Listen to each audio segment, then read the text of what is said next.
Hi everyone, Steve Crosby here again. Welcome to this edition of Monday Morning Musing. We are continuing on the little theme of Jesus' I am statements.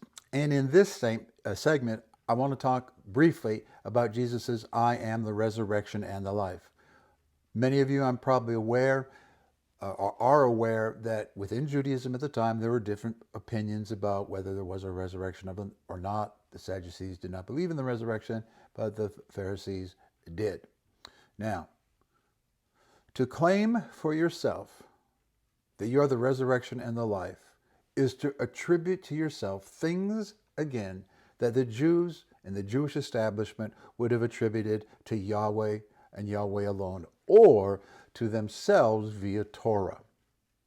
We're going to talk about the life, how they view Torah in the next episode. But in this one, I just want to stick on the resurrection side. God alone has the ability and the authority to give life.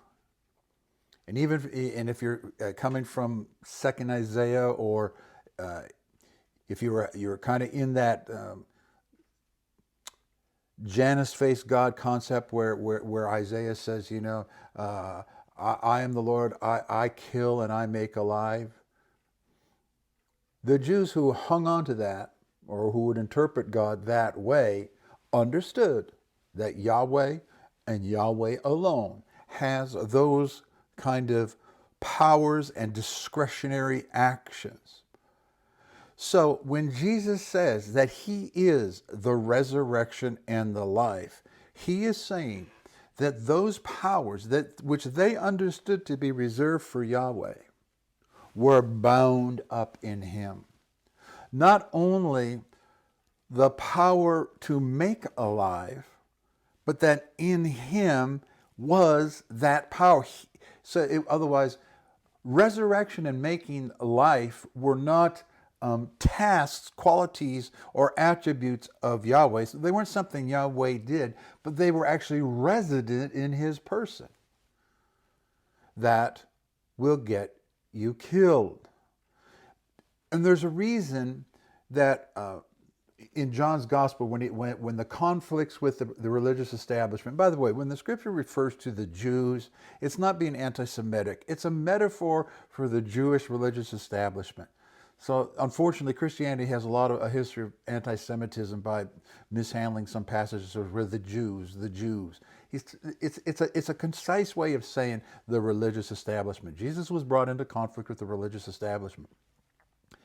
So when he says, when that conflict escalates, John chapter 7, John chapter 8, he said, they say, because, why are you in conflict with me? Jesus says, I'm paraphrasing. He says, their response is, because you make yourself equal with God.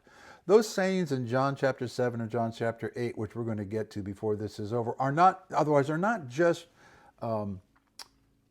the only things that provoked the boat to tip over. There had been a long accumulation of things which would incredibly irritate those gentlemen. And I have guys coming to mow the lawn right now, so I'm going to cut this off and I'll continue with it the next time. So listen, I am the resurrection and the life. They would have understood the claims that Jesus was making, and I'll see you the next time.